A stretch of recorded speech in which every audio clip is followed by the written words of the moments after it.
Good day at good Sunday mga ka-GT sa Kalam at ito na po uli, nagpapawis ako sa favorite kong spot.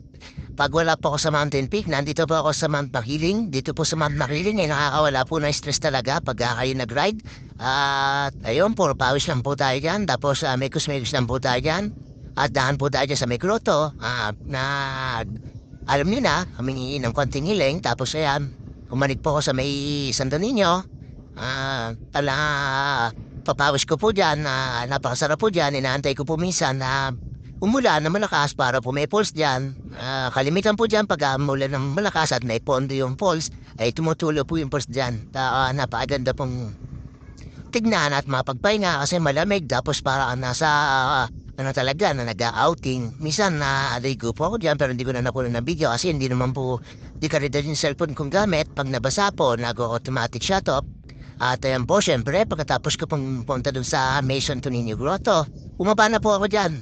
Hindi na po ako nagtagal dyan. Konting pahinga lang, tapos diretso po ako sa may UPLB na lagi kong tinatambayan din. At ayan, pagbaba ko po dyan, konting pahinga lang, inom lang ng konting tubig.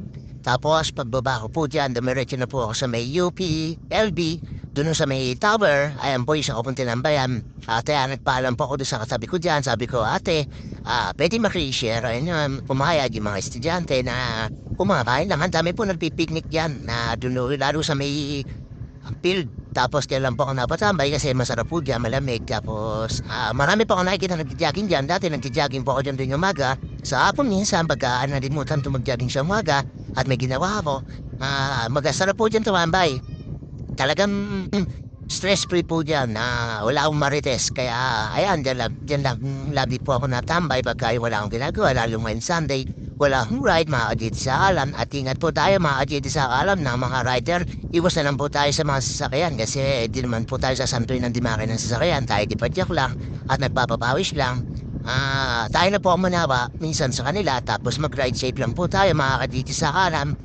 Dito po sa UP, ayan, nagpapahinga lang po ako dyan, may pauwi na po ako dyan. Doon uli po ako sa may pigar, dumahan sa may grotto pa uwi, para konti lang po ang sasakyan na pwede naman pong pordahan-dahan doon. Tapos feel mo po yung masariwang hangin, mga ka-GT sa Kalam. Ayan, pagkatapos ko po dyan uminom at pahinga, nag-ready to rider na po uli ako dyan. Bumalik ako papuntang pigar at doon na po ako lumusot, pauwi sa bahay.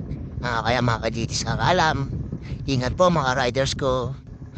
Wag po nating pabayaan at lagi po tayo mag-ingat sa ating mga ride. At sa lahat ng panahon na nagra-ride tayo, konting iba yung ingat mga